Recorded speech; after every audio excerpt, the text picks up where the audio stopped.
저는 지난 주일 아침에는 예수 탄생 기념교회에서 베들레헴의 이야기를 여러분께 나눴고, 지난 주일 오후에는 쿰란에서 이런 제목으로 하나님께서 우리 인간에게 주신 최고 가장 귀한 선물 성경이 어떻게 3500년 전에 기록된 그 성경이 오자 하나 틀리지 않고 1.1획도 틀리지 않게 오늘 여기까지 보존해서 우리에게 주셨나, 한글 성경에 이르기까지, 이런 얘기를 쿰란에서 이런 제목으로 나눴고, 오늘 세 번째 시간, 오늘은 베드로 수익관 교회에서 이런 제목으로 나누겠습니다.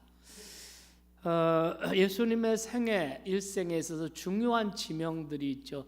태어나신 곳 베들레헴, 자라신 곳 나사렛, 그리고 예수님께서 세례 받으신 요단강, 그리고 40일 금식하며 기도하셨던 유대 광야, 그리고 그 후에 예수님께서 공생애를 시작하시는데 공생애의 주 무대가 바로 갈릴리, 그리고 예수님께서 죽임당하시고 부활하신 곳 예루살렘, 예수님의 일생의 중요한 지명들입니다.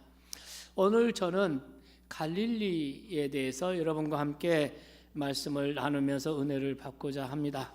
갈릴리에서 제가 들었던 음성, 갈릴리에서 제가 묵상한 말씀을 우리 성도들과 나누면서 은혜를 받도록 하겠습니다. 갈릴리는 베들레헴, 나사렛 이와 같은 동네 이름이 아닙니다. 우리나라로 말하면 갈릴리는 도에 해당합니다. 그래서 한 도에 많은 시, 군, 구, 마을들이 있듯이 갈릴리에도 수백 개의 마을이 있습니다. 그 마을 중에 나사렛도 있고 혼인잔치한 가나도 있고 게네사렛, 디베랴, 또는 뭐가 있습니까? 여러분 잘 아신 막달라는 지명이거든요. 이렇게 나와 있습니다. 여러분, 이 화면에 지금 이스라엘 지도가 떠 있는데요.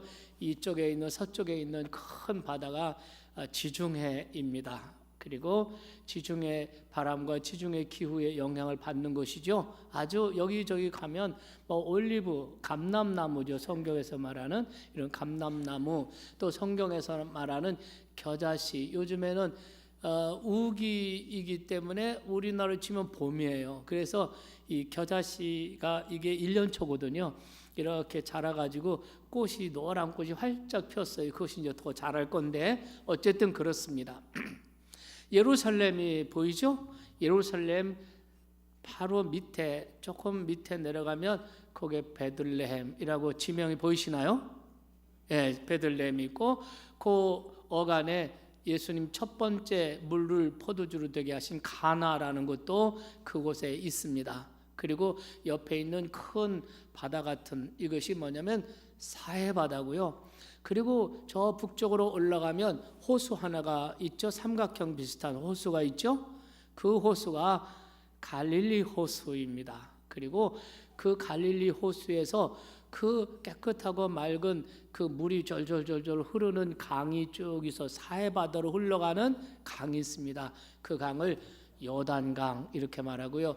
그 요단강으로 물이 흘러 들어오는, 우리가 성경에 보면 광야에서 샘이 솟고 이런 말씀 있잖아요. 참 신기한 게 그 이스라엘 땅 이곳저곳에는 샘이 있습니다.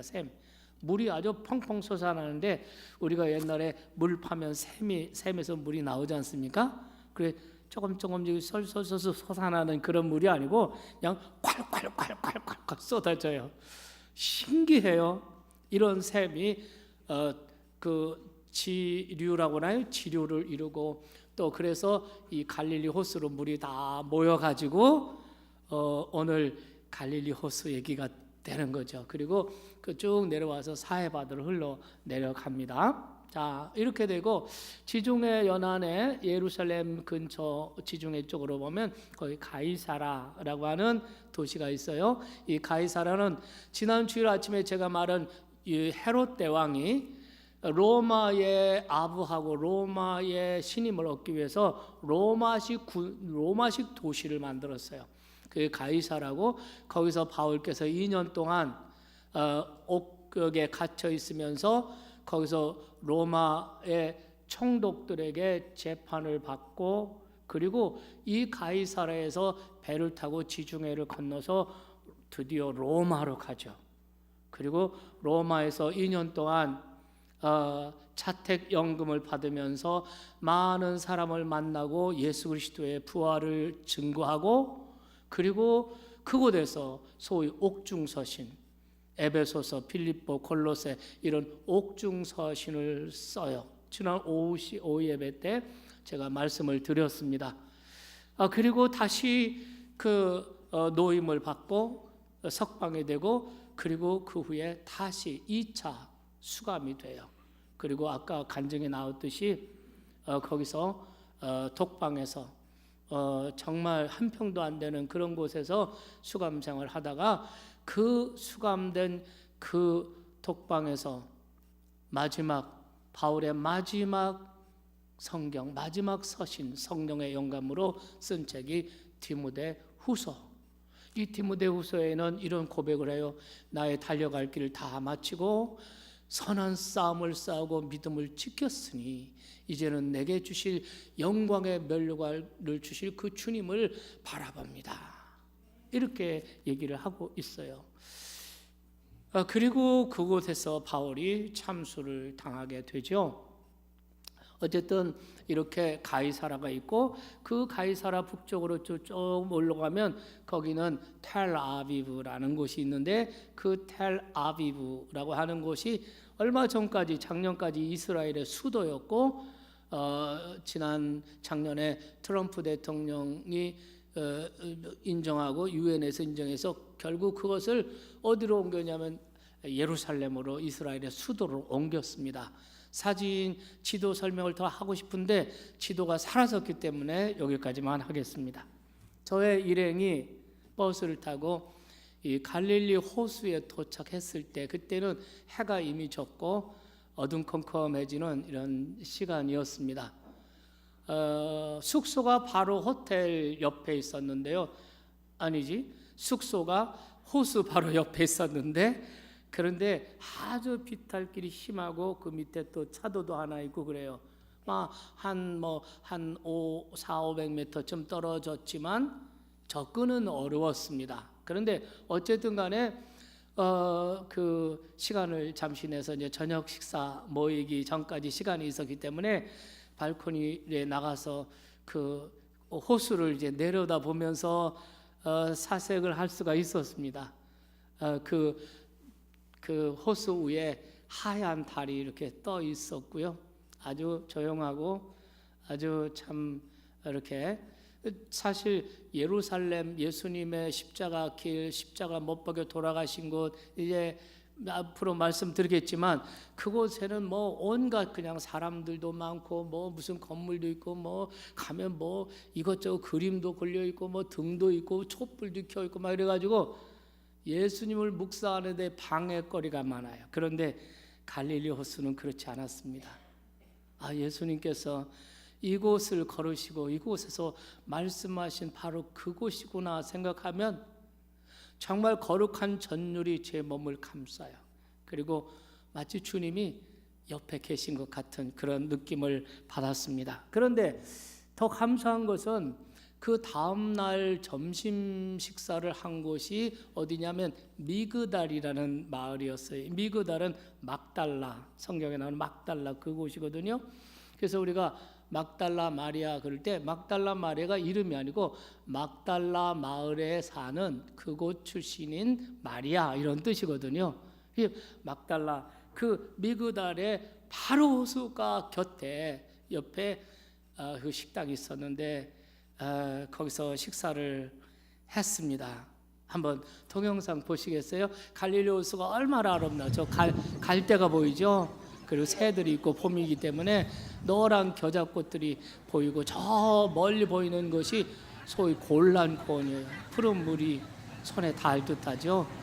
얼마나 아름다워. 여기서 주님이 걸으시고 배를 타고 그 다음에 이 물을 밟고 걸으시기도 하고, 이곳에서 말씀을 전하시기도 하고 풍랑 이는 것을 잔잔케 하라 말씀에서 하시고 정말 주님이 그곳을 걸으셨고 그곳에서 말씀하시고 참 이 건물이나 이런 건 다 변해도 그 호수 변하지 않잖아요. 어떤 면에서 예루살렘보다 주님을 더 친근하게 더 가까이 느낄 수 있는 장소가 갈릴리였습니다. 갈릴리라고 하는 이런 갈릴리는 예수님에게나 제자들에게 매우 중요한 의미를 갖는 곳입니다. 첫사랑의 기억이 서려 있는 곳이기 때문에 그렇습니다. 주님께서 처음 제자들을 만나시고 또 제자들을 부르신 곳이 갈릴리입니다. 제자들마다 이 주님을 만난 경위가 각기 다르기 때문에 오늘 설교에서는 본문에 입각해서 오늘 설교에서는 베드로의 경험만을 가지고 얘기를 하겠습니다. 주님께서 베드로를 언제 어떻게 만나셨고 베드로가 어떻게 주님을 따르게 되었습니까? 그 첫사랑의 이야기는 누가복음 5장에 기록되어 있습니다. 그날 이 호수에서 업으로 잔뼈가 굵은 베드로가 그날 동료들과 함께 호숫가에서 그물들을 손질하고 있었습니다. 지난밤 완전 꽝 허탕을 쳤습니다. 빨리 그물을 정리해 놓고 집에 돌아가 쉬려고 하는데 그때 낯선 분이 다가오셨습니다. 그러면서 당신의 배를 좀 사용할 수 있습니까? 이렇게 묻는 분이 계셨어요. 베드로가 기꺼이 응낙하자 이분이 배 위에 오르시고 밤에 그 그물질을 하고 완 이런 있는 사람들에게 설교를 하기 시작했습니다. 베드로는 손과 눈은 다 이 그물을 정리하는 데 있었지만 귀는 그분이 하시는 말씀을 듣게 되었는데 자기 일생 동안 어떤 그 랍비 그 누구에게도 듣지 못한 말씀을 듣게 된 거예요. 마음에 큰 감동을 받으면서 저분이 누구지? 오늘 처음 본 저분은 누구실까? 이런 생각을 하고 있었습니다. 그런데 그분이 설교를 다 마치고 시몬에게 다가오신 거예요. 다가오시면서 깊은 데로 가서 그물을 내려 고기를 잡으라 이렇게 말씀하십니다. 베드로는 그분 앞에서 그분의 눈동자에서 거부할 수 없는 권위를 느낍니다. 압도를 당합니다. 그래서 이렇게 말합니다. 선생님, 사실은 지난 밤 내내 그물을 내렸는데 한 마리도 잡지 못했습니다. 하지만 선생님의 말씀을 의지하고 깊은 데로 가서 그물을 내리겠습니다. 이래서 배를 띄워요. 그리고 깊은 곳에 가서 그물을 내립니다. 그리고 잠시 후 베드로가 그물을 끌어올리려고 그물에 손을 대는 순간 깜짝 놀랍니다. 그물이 묵직한 거예요. 엄청난 고기가 잡힌 겁니다. 그 순간 베드로는 그분이 누구신지 깨닫고 그날 그는 주님의 제자가 된 줄 믿으시기 바랍니다. 베드로와 예수님 사이의 사랑은 그렇게 시작됐습니다. 그는 예수님의 제자 중에 여러분이 아시다시피 수제자로 인정을 받았습니다. 예수님은 12제자 모두 함께 할 수 없을 때에도 베드로만큼은 늘 옆에 두셨습니다. 변화산에 올라가실 때, 그리고 겟세마네 동산에 마지막 기도를 하실 때 그때도 베드로는 늘 함께 했습니다. 베드로는 주님의 특별한 신뢰와 사랑 앞에 감사했고 자기 몸을 바쳐 그분께 순종했습니다. 충성했습니다. 목숨까지도 드리고 싶었습니다. 여러분, 진실한 사랑을 받으면 그에게 나의 모든 것을 주고 싶지 않습니까? 그런데 한 번은 예수님께서 예루살렘에 올라가셔서 십자가에 못 박혀 죽으시고 고난 받으실 것이라고 예고를 하십니다. 이 말을 듣고 베드로가 말합니다. 모두 주를 버릴지라도 저는 주를 버리지 않겠습니다. 이 얼마나 대단한 고백입니까? 그리고 그것은 베드로의 진심이었습니다. 하지만 예수님께서는 그의 연약함을 아시고 이렇게 말씀하십니다. 내가 다 굴기 전에 3번 나를 모른다고 부인할 것이다. 이 말을 베드로가 강하게 부정합니다. 주와 함께 죽을지언정 절대로 주님을 버리지 않겠습니다. 그게 그의 진심이었고 그런 자신이 있었습니다. 하지만 그로부터 몇 시간 후 베드로는 가야바 법정에서 자신의 예수님에 대한 사랑의 실상을 목도합니다. 가야바 법정에서 예수님께서 신문을 받고 있을 때 그는 멀찍이 바깥 마당에서 여러 사람들 속에 자기 정체를 숨기고 끼어들어서 불을 쬐고 있었습니다. 궁금하긴 하지만 자기가 예수의 제자라는 것을 드러내기는 두려웠습니다. 그런데 마침 그때 한 여종, 어린 여종이 와서 묻습니다. 당신 예수와 같은 배 아니요? 엉겹결에 아니라고 부정했습니다. 그리고 계속해서 같은 질문을 하는데 계속해서 질문했습니다. 처음에 부정할 때는 실수라고 할 수 있습니다. 그러나 2번, 3번 부인한 것은 실수라고 말할 수 없습니다. 그리고 무엇보다 3번째 부인할 때는 성경에 보니까 저주하며 맹세하며 부인했다. 그때 닭이 울었습니다. 그때 닭이 울어요. 베드로가 예수님 말씀이 생각하면 닭 울기 전에 내가 3번 나를 부인할 것이다. 이 주님의 말씀이 생각나서 밖으로 뛰쳐나가서 통곡하며 울었습니다. 성경의 기록이죠. 바로 그 자리에 베드로 통곡 교회가 세워져 있습니다. 이것이 베드로 통곡 교회죠. 그리고 이 도움의 지붕 위에 보면 이렇게 상징물이 있습니다. 베드로 닭이 꼴교하고 우는 이런 모습이 있습니다. 그리고 바로 이 베드로 통곡교회 그 마당 바로 곁에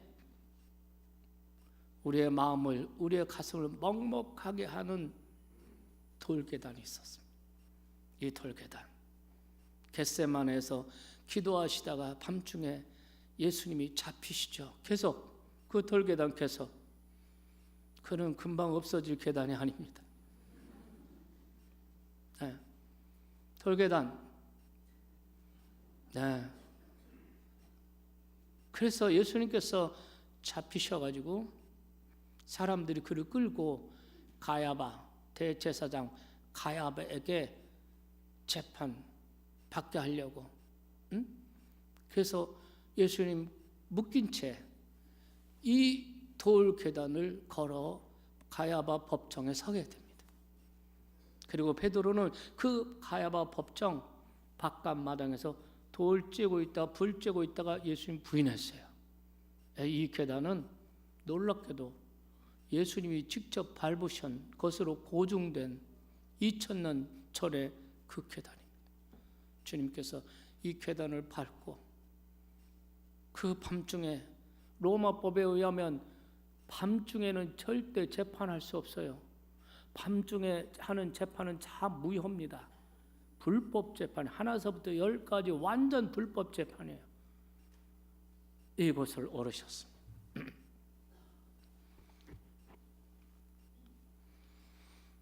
자, 여러분, 베드로는 생명을 바치기까지 예수님을 사랑하고 예수님 앞에 충성을 다하고 주와 함께 죽을지언정 절대 주님을 버리지 않겠습니다. 이렇게 말했는데, 그런데 자기 마음과는 달리 초라하게 참담하게 실패했습니다. 예수님 모른다, 나는 상관없어. 그래서 나중에는 저주했다고 그랬습니다. 아마도 그 이단자 말이야, 그 이단자 맹세코 나는 그 사람과 상관없어요. 이게 실수입니까? 상상하지 못했던 그 참담한 실패로 인해서 베드로는 절망에 빠졌을 것입니다. 모든 의욕과 열정, 사람을 낚는 어부가 되라는 주님의 말씀 듣고 제자가 되어서 그 열정으로 주님을 따랐는데 이제는 완전히 실패했어요. 사람 낚는 어부로서 꿈을 포기해야 했습니다. 3년 동안 그의 마음을 사로잡고 설레게 했던 그 모든 열정이 차갑게 식어져 버렸어요. 그렇게 주님께서 사랑했던 제자들이, 베드로와 더불어 제자들이 하나둘 사라지고 난 뒤에 외롭게 예수님께서는 십자가의 죽임을 당하십니다. 그리고 무덤에 묻힙니다. 그날이 금요일이었습니다. 금요일 밤이 지나고 그리고 토요일 밤이 지나고 3일째 되는 날, 안식 후 첫날, 사흘째 되는 날 새벽에 예수님을 평소에 따르던 세 여인들이 예수님의 무덤을 찾아갔습니다. 새벽 미명에, 해 뜨기 전에. 왜냐하면 예수님의 시신을 만약 접할 수 있다면 이 향유를 발라서 예수님의 몸을 썩지 않게 이렇게 하고 싶은 마음으로 달려갔는데 가보니까 이미 예수님을 무덤을 묻었던 그 커다란 바위, 로마 황제가 인을 딱 쳐서 그것을 훼손하면 사형인. 그런데 그 돌이 굴러져 나오고 무덤문이 헐쩍 열린 거예요. 들어다가 보니까 예수님은 안 계시고 예수님의 몸을 쌌던 세마포만 놓여 있습니다. 이게 어찌 된 일인가 당황하고 두려워하고 있는데 그때 천사가 나타나서 이 여인에게 이렇게 말합니다. 너가 찾는 예수 살아나셨느니라. 빨리 가서 그의 제자들에게 이르라. 그가 죽은 자 가운데 살아나셨고 너희보다 먼저 갈릴리로 가시나니 거기서 너희를 배우리라 하라. 천사의 말입니다. 주님께서 왜 갈릴리로 가실까요? 그리고 왜 제자들을 갈릴리에서 만나자 갈릴리로 부르셨을까요? 갈릴리는 바로 첫사랑이 서린 첫사랑의 기억이 있는 장소이기 때문입니다. 여러분, 우리가 가끔 부부 간의 그 사랑의 위기를 겪을 때 이걸 스스로 회복하기 위해서 여행을 하죠. 첫사랑의 기억이 서린 곳, 처음 만났던 곳, 여행을 하게 됩니다. 그래서 그때 그 처음 만났을 때 그 감정, 그것을 회복하려고 하는 모습을 우리가 종종 볼 수가 있습니다. 이처럼 주님께서는 제자들을 첫사랑의 기억이 서린 곳으로 부르고 계십니다. 그래서 베드로와 제자들, 오늘 본문 말씀을 21장 1절 2절 말씀을 보면은 다 계산을 해보니까 베드로를 포함해서 7명의 제자들이, 12명 가운데 7명의 제자들이 여인들의 말대로 갈릴리로 달려갔습니다. 갈릴리로 달려갔습니다. 하지만 갈릴리 어디에서 주님을 만난단 말입니까? 갈릴리에서 만나자 이 말은 우리나라로 말하면 경기도에서 만나자 이런 뜻이나 마찬가지. 갈릴리 그 넓은 땅 어디로 가야 그분을 만날 수 있단 말입니까? 할 수 없이 베드로와 그 제자들은 익숙한 갈릴리 호수로 나갔습니다. 그런데 그곳이 바로 주님께서 말씀하신, 생각하신 바로 그 장소였던 것입니다. 오늘 우리가 읽은 말씀은 바로 그 갈릴리 호수 그 장소에서 주님이 제자들을 만나시고 첫사랑을 회복시켜 주시는 이야기가 오늘 우리가 읽은 유명한 말씀이죠. 네. 갈릴리로 돌아온 이 제자들이 예수님을 언제 어디서 어떻게 만날지 모르니까 시간이 있지 않습니까? 뭘 할까? 마음도 복잡하고 어수선하고. 여러분, 이 정신적으로 이렇게 어수선할 때는 육체적인 노동이 약입니다. 그래서 그들도 그래 마음 정리하고 침착하게 기다리기 위해서 우리 다시 고기를 잡자. 3년 동안 놓아둔 그 그물을 다시 수선해서 배를 띄워서 그 호수에서 고기를 잡기 시작하는데 이게 웬일입니까? 밤새도록 그물을 내렸는데 한마디로 잡지 못했어요. 아무리 3년을 손을 놓고 있었다 할지라도 초보자도 나가면 한두 마리는 잡는 법인데 어쩌면 이렇게 한 마리도 잡지 못할 수가 있단 말입니까? 그 모처럼 머리 식히고 마음 정리하려고 그랬는데 마음이 오히려 더 심란해졌습니다. 새벽이 되자 베드로가 고기 잡는 걸 포기하고 그리고 무트로 배를 몰고 나와서 다시 이제 그물을 수선하고 있었습니다. 근데 그때 누군가가 다가와서 베드로와 제자들에게 말을 건넵니다. 고기 많이 잡았습니까? 이렇게 물어요. 지나가는 행인인 줄 알고 쳐다보지도 않고 허탕쳤수다. 한 마리도 못 잡았수다. 부활하셔서 찾아오신 예수님인지 알아보지 못한 것입니다. 그런데 그분이 이렇게 말하는 거예요. 그물을 배 오른편에 던져서 고기를 잡으라. 아마 베드로는 그 말에 멈칫했을 겁니다. 3년 전 이 갈릴리에서 예수님이 하셨던 말씀이 기억났기 때문이죠. 그래서 혹시라는 생각도 했지만 이내 고개를 흔들면서 부인합니다. 예수님 죽으셨는데 3일 전에 죽으셨는데 그럴 리가, 이렇게 생각했는데 그러면서도 속눈썹 치고 한번 해보지. 그래서 다시 배를 띄웁니다. 그리고 그물을 그분 말씀대로 배 오른편에 그물을 던지고 그리고 잠시 후에 그물을 잡아 올리려고 손을 대는 순간 베드로가 깜짝 놀랍니다. 그물이 묵직해졌어요. 엄청나게 고기가 많이 잡혀서 끌어올리는 수가 없습니다. 그때 그 배에 함께 고기 잡기를 했던 요한, 오늘 21장에 보면 사랑하시는 제자가 이렇게 되어 있어요. 이 사랑하시는 제자, 사랑하시는 그 제자가 이렇게 말하죠. 이 사람은 바로 이 요한복음을 기록한 요한 사도 자신을 말합니다. 요한 사도가 베드로를 보고 그때 외치는 거예요. 주님이시다. 주님이시다. 베드로도 혹시라고 생각했는데 그 그물에 손을 대는 순간 아, 그렇구나. 주님이시구나. 그래서 베드로가 성질 급하잖아요. 그냥 물을 뛰어들어서 수영을 해가지고 해변가에 있는 그분 앞으로 다가가 보니까 그분은 부활하신 주님이셨습니다. 근데 그분이 바 위에다가 불을 펴놓고 생선을 굽고 떡을 준비하고 아침 조반을 준비해 놓으신 거예요. 그리고 제자들에게 주시고 당신도 드시고 그리스도의 식탁이 준비된 거죠. 그리고 그렇게 식탁을 했는데 여러분 아십니까? 저희들도 그곳에 가서 베드로 고기라는 이름의 생선으로 점심 식사를 했습니다. 이게 베드로 고기.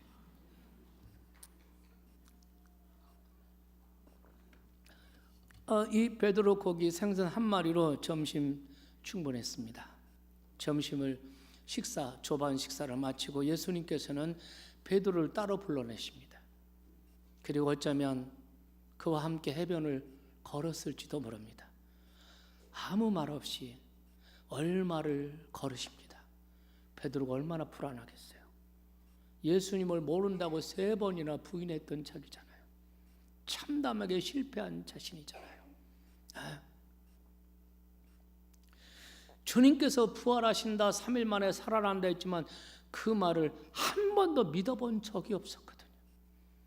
그러니 얼마나 불안하고 얼마나 그렇겠습니까? 얼마를 거두시더니 예수님께서 베드로를 바라보시면서 이렇게 물읍니다. 요한의 아들 시몬아, 내가 이 사람들보다 나를 더 사랑하느냐? 예수님은 사랑에 대해서 물었습니다. 사랑에 대해서 물었습니다. 예수님께서 이 베드로에게, 예수님께서 시몬에게 새롭게 지어준 새 이름이 베드로입니다. 그런데 예수님 베드로야 이렇게 부르지 않고 옛날 이름 시몬아 이렇게 부르신 것은 거기에는 이런 뜻이 있다고 생각해요. 너 처음부터 다시 시작해보자. 처음부터 다시 시작하자. 이런 뜻이 아닌가 이런 생각을 합니다. 어쨌든 이런 질문을 해요. 이런 질문을 할 때 우리가 그 성경 언어 성경에 보면 주님께서 내가 나를 사랑하느냐 할 때 이 사랑은 아가페스메 이런 뜻. 아가페스메 아가페라는 말은 주님께서 십자가에서 보여주신 완전한 무조건적인 사랑이에요. 그래서 이런 뜻입니다. 요한의 아들 시몬아, 내가 너를 사랑한 그 사랑으로 나를 사랑하느냐? 이렇게 물으신 거예요. 여러분, 베드로가 그때 어떻게 대답합니까? 그때 베드로가 그렇습니다. 주께서 내가 주님을 사랑하는 줄 주께서 아십니다. 이렇게 말해요. 그런데 원어 성경에 보면 베드로가 말하고 있는 그 사랑은 필로세 이렇게 말합니다. 필로세라는 필리아라는 사랑은 인간적인 사랑, 형제 간의 또 친구 간의 이런 사랑을 말하는 것입니다. 깨어지기 쉬운 인간적인 사랑이죠. 친구의 사랑, 깨어지기 쉬운 사랑입니다. 친구, 형제, 피를 가지고 나는 형제의 사랑도 깨지기 쉬워요. 이게 필로세예요. 예수님 물으신 것은 내가 아가페 하느냐? 나를 아가페 하느냐? 그런데 아무리 생각해도 주님 앞에 속일 수는 없고, 그리고 자기가 예수님 부인한 거 뻔히 알고 예수님에 대한 자기 사랑의 실상을 목도하고 체험했는데 어떻게 말하겠습니까? 그래서 이렇게 말합니다. 주님의 그 사랑으로 제가 주님을 사랑하지 못한다는 것을 주님께서 아십니다. 이런 뜻이에요. 그렇게 대답하면서 베드로는 아마 두려웠을 거예요. 주님을 실망시키지 않았을까 하는 두려움이 있었을 거예요. 야, 너 아직도 그래? 너 아직도 그 정도밖에 안 되니? 왜 이리 못났니? 꾸중 들으실 것만 같았습니다. 그런데 뜻밖의 예수님께서 말씀하십니다. 뜻밖의 예수님께서 베드로의 떨리는 눈동자를 보시며 말씀하십니다.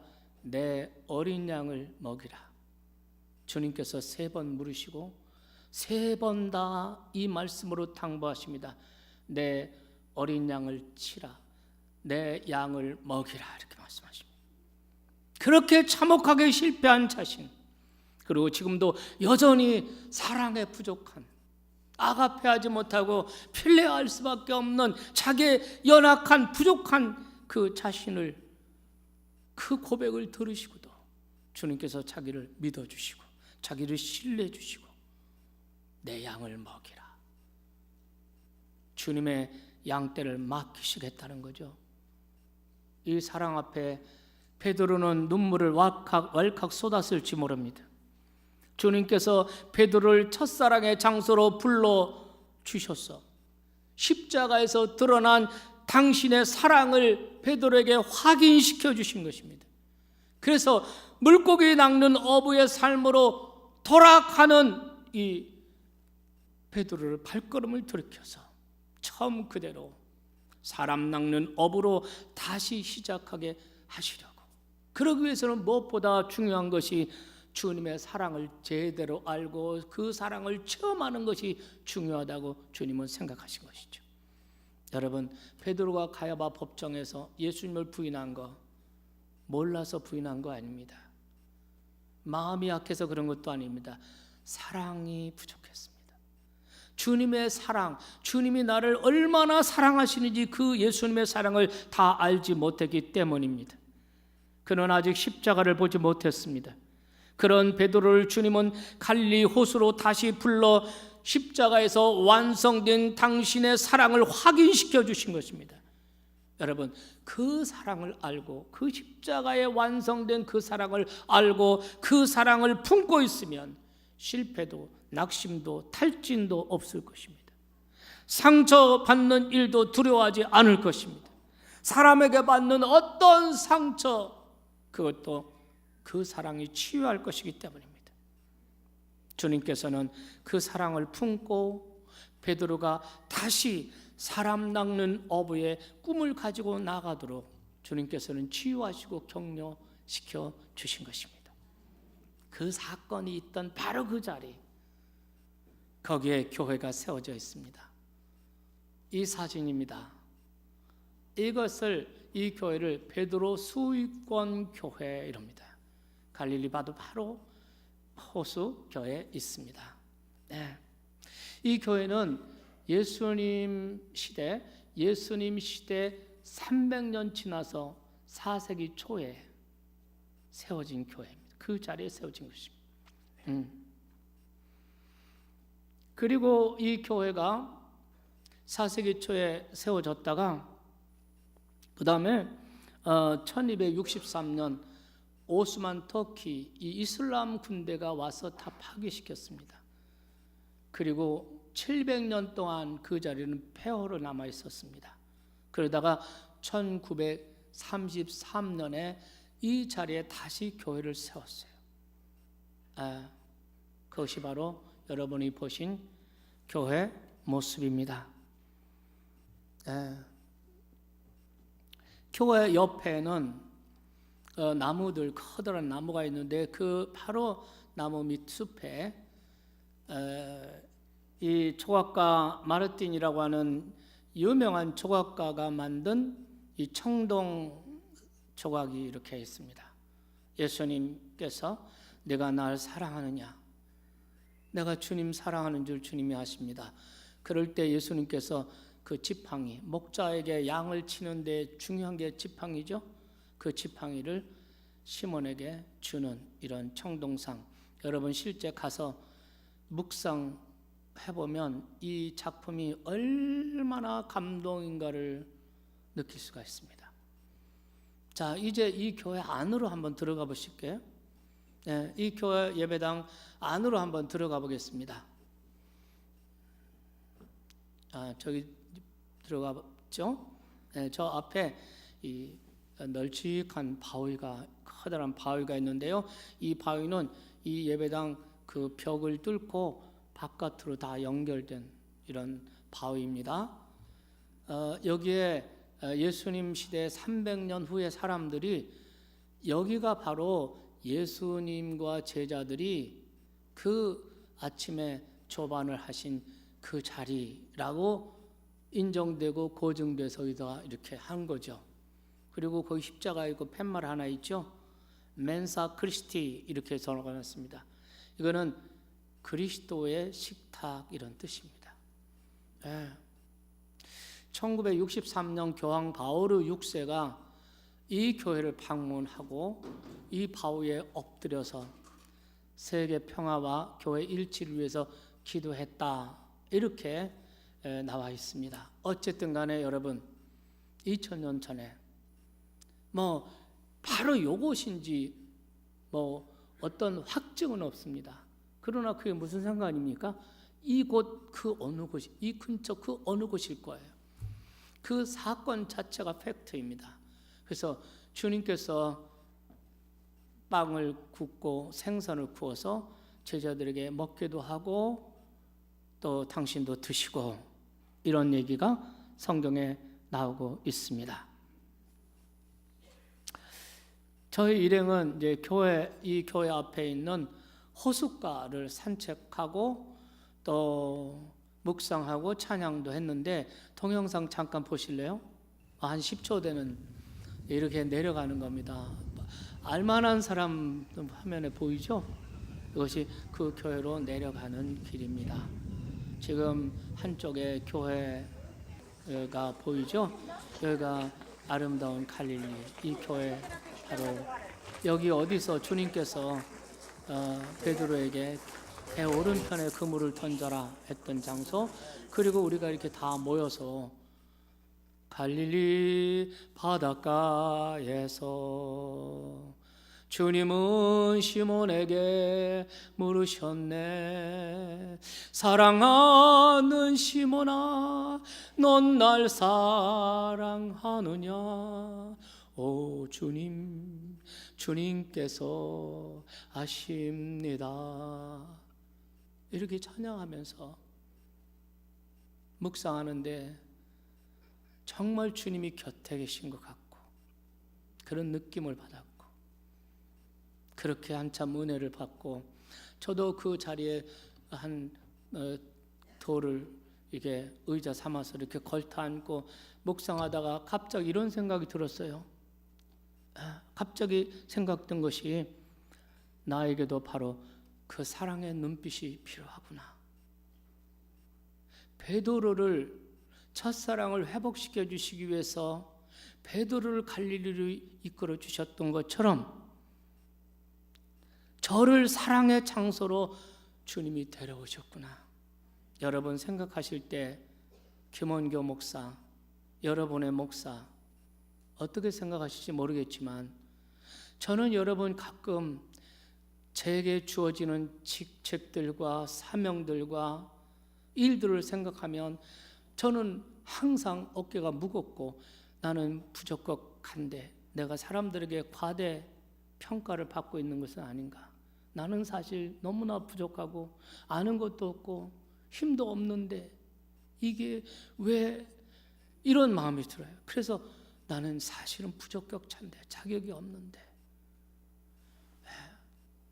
내게 주어지는 책임은 너무 중하고, 그리고 70까지 앞으로도 몇 년 끝까지 목회에 집중하고 완주해야 되는데, 그런데 제가 가진 에너지는 고갈 상태. 고갈 상태. 뭐 여러분께 이런 말씀 드리는 거 어떻게 생각할지 모릅니다. 어떻게 끝까지 사명을 받들고 내 생에 완주할 수 있을까, 이런 생각을 하는 사람인데, 저는 주님께서 나를 첫사랑을 회복하시고 다시금 새롭게 하시기 위해서 이 갈릴리로 나를 데리고 오셨구나, 이런 생각이 들면서 저는 그 자리에서 주님을 구했습니다. 베드로에게 그러셨던 것처럼 저에게도 첫사랑을 회복시켜 달라고 기도했습니다. 주님 처음 만났을 때 제가 얼마나 펑펑 울었는지요. 주님 처음 만나고 나서 집에 돌아가서 잠을 자는데 잠이 오지를 않아요. 가슴이 너무 벅차고 너무나 감사하고 너무나 놀라워서 잠을 잘 수가 없는데, 하나님 저에게도 첫사랑을 회복시켜 주시옵소서. 주님께서 한 사랑이 아니고는 이 길을 계속할 수 없음을 알았기 때문에, 제게 있는 사랑은 너무도 깨어지기 쉬운 인간의 사랑일 뿐이기 때문에, 십자가에서 드러난 그분의 사랑을 새롭게 체험하는 것 밖에는 나에게 진정한 에너지, 그리고 제 사랑을 고칠 방법이 없음을 알고 있었기 때문에 그 사랑을 달라고 기도를 했습니다. 사랑하는 성도 여러분, 여러분은 어떠십니까? 혹시나 믿는다고는 하지만 첫사랑이라 할 만한 체험이 없는 분이 계십니까? 십자가의 사랑 앞에 무너져 본 적이 없는 분이 계십니까? 저는 간절히 바랍니다. 여러분이 이 사순절에 막연한 것이 아니라 이 사순절에 그 뜨거운 십자가의 사랑을 체험할 수 있기를 바랍니다. 그 사랑에 눈 뜨기를 바랍니다. 믿음은 지식이 아닙니다. 사랑입니다. 예수를 믿는다는 거, 십자가에서 드러난 사랑을 체험하는 것이고, 그 사랑을 품고 사는 것이고, 그 사랑의 힘으로 사는 것이고, 그 사랑을 위해 사는 것입니다. 그것이 믿음이에요. 그게 믿음 생활입니다. 아직도 이 사랑을 경험하지 못하신 분들에게 저는 간절한 소원을 가지고 기도합니다. 이 사순절에 주님의 성령이 임하셔서 이 사랑에 눈뜨고 이 사랑을 경험하는 황홀한 순간을 맞이하시기를 축원합니다. 하지만 여러분 중에는 이미 이와 같은 첫사랑의 경험을 가지고 계신 분들이 더 많을 거라고 저는 생각해요. 그런데 지금 그 사랑이 어떤 상태에 있습니까? 여러분 마음이 아직도 그 사랑에 가슴이 설레이고 있습니까? 그 사랑 때문에 사랑의 수고를 기쁘게 감당하고 있습니까? 혹시나 선한 일을 하다가 낙심하고 주의 일 하다가 믿음으로 산다고 낙심하고 베드로처럼 고기나 잡겠다고 뒤돌아선 분은 안 계십니까? 낙심과 절망과 탈진과 지친 상태에 놓여 있지는 않습니까? 지금 우리 모두에게 가장 절실하게 필요한 것은 다른 것이 아니라 첫사랑의 회복인 줄로 믿습니다. 그 사랑이면 됩니다. 그 사랑만 우리 안에 살아있으면 우리의 목숨이 다하는 날까지 우리는 사랑의 수고를 마다하지 않을 것입니다. 가정에서 자녀들을 위하여, 가족들을 위해서, 교회에서 주의 백성들을 위해서, 일터에서 또 직장에서 사랑의 수고를 마다하지 않을 것입니다. 기쁘게 사랑의 수고를 할 수 있을 것입니다. 그러므로 여러분, 이 사순절 기간에 첫사랑의 회복을 위하여 우리의 갈릴리로 돌아가십시다. 그래서 그곳에서 함께 기도하십시다. 주님께서 우리를 다시 만나주시고 그 사랑을 다시 회복시켜 주실 것입니다. 그 뜨거운 사랑을 가지고 남은 인생, 남은 삶, 그 뜨거운 사랑으로 뜨겁게 사랑하며 살 수 있게 되기를 간절히 기도합니다. 간절히 기도합니다.